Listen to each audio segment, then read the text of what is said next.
Hello everyone, welcome back to the channel. So let's get on to solving 5 prelims question for prelims 2020 for day 7. Alright, the question number 1. With reference to the Constituent Assembly, consider the following statements. Constituent Assembly के बारे में हमें answer देना है. Statement number 1. It was set up based on the proposals under the Mountbatten Plan. Mountbatten Plan के तहत इसको set किया गया था. Is it so? Second is, it held its first sitting before India became independent. तो India के independence मिलने से पहले इसने अपना पहला सिटिंग रखा था.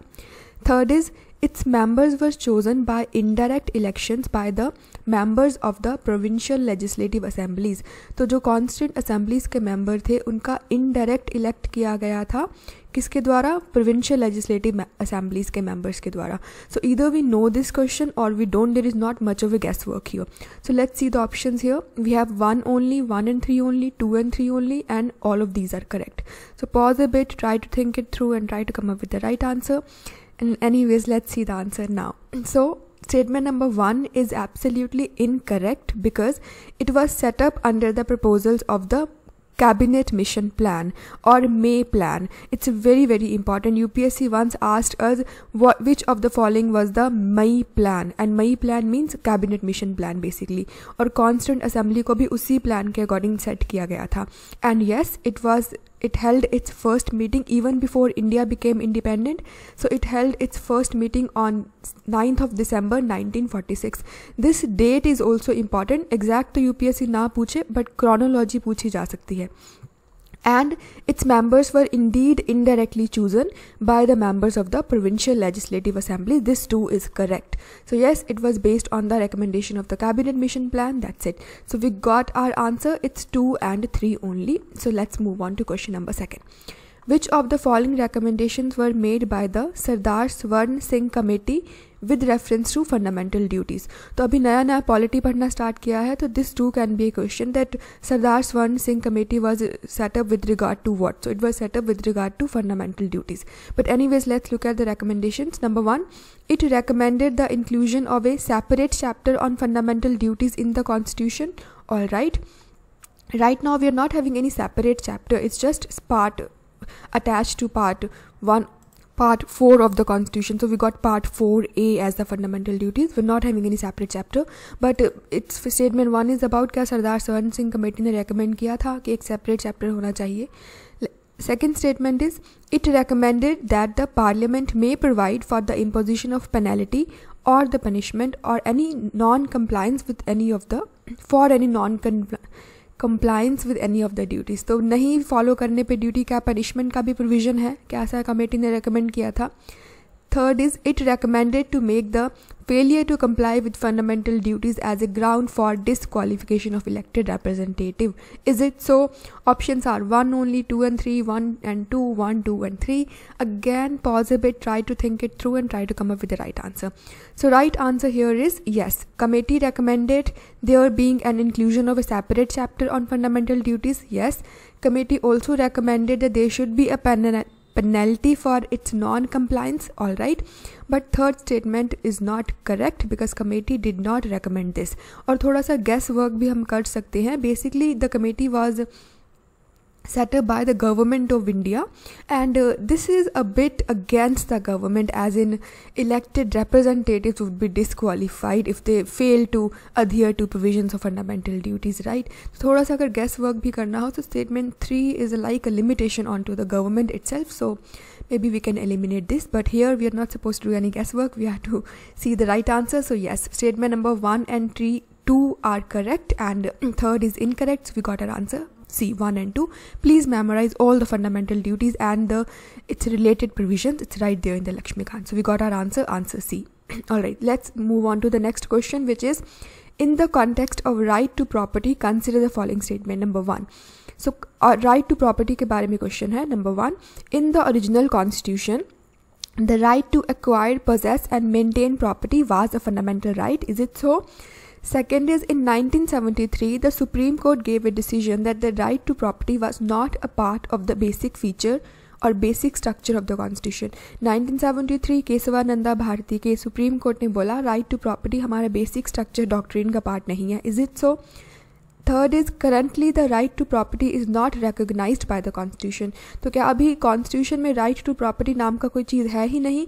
So let's look at the options. Are either way obvious, 1 only, 2 and 3, 1 and 2, 1, 2 and 3. So please try to come up with the right answer, and let's just get on to the answer right now. So basically statement number 1 is correct, that yes, in the original we were having right to property as a fundamental right, and in statement number 2 is also correct, that in Kesavananda Bharati case, Supreme Court stated that right to property is not a part of the basic structure. So definitely Parliament can take it away, Parliament can amend this very act, right? And statement number 3 is incorrect, because we still are having right to property in the constitution, although it's not a fundamental right, but it is there as a constitutional and legal right. So that's how we got our answer. It is just 1 and 2 only. And here is the explanation. In 1978, alright, it's not the explanation we have already seen, but in pursuance of this, after 1973 Kesavananda Bharati case, when Supreme Court kind of allowed government to take away this very fundamental right, because it was not part of the basic feature. So in 1978, 44th amendment was carried out. Under this, government or the parliament categorically explicitly took away this very right from the fundamental right list and put it under Article 300A of the Constitution. So it's Article 300A, it means it's still in the Constitution, it's a constitutional as well as legal right. So we got this as well. Let's move on to the next question. With reference to Office of Lokayukta, consider the following statements, very important. Number 1, all states and union territories in India have appointed a Lokayukta. क्या सभी UTs and states ने लोकायुक्तों को appoint कर दिया है? Second is the Lokayukta is appointed by the chief minister on the recommendation of a selection committee. क्या CM appoint करता है based on the recommendation of a selection committee? Options are either way obvious, 1, 2, both, none. So it's a pure factual question, either we know this or we don't. So try to think it through and come up with the right answer. Let's see the answer now. So here both of these statements are incorrect, because सभी states और union territories में लोकायुक्ता नहीं है. Alright, and second, it is not appointed by the chief minister but by the governor, and not based on any selection committee per se. It is appointed by the governor definitely, but usually governor consult chief minister of a state and leader of opposition in the legislative assembly, or maybe the chief justice of the state high court. But this criteria is not very rigid, because in some of the states leader of opposition of state legislative assembly is not consulted. In some of the state even the leader of opposition in legislative council also consulted. So it's not a very rigid criteria, but yes, this point is important, that the appointment of lokayukta and upayukta is by the governor and not by the CM. And this is either way obvious, that not all the states and UTs have lokayukta, and to name a few, JNK, Puducherry and Telangana, they haven't yet appointed any lokayukta. So we have done with this as well. Let's move on to the last question of the day, which is again important and simple. Which of the following cannot be considered as an advantage of the democratic system of governments? नहीं है जो advantage, हमको वो देखना है किसका, democratic system of governance का. Number 1, it improves the quality of decision making. Alright, it aids in dealing with differences and assists in conflict resolution. Alright, C is it enhances the dignity of the citizens. Alright, D is it invariably, it always, constantly leads to absolute rule of the majority. अभी पहला चीज़ तो it doesn't matter we agree to all these things or not, we are supposed to solve the question. And yes, A, B and C, they are not sort of, but they definitely are advantages. And D, it always invariably leads to absolute rule of the majority is not correct.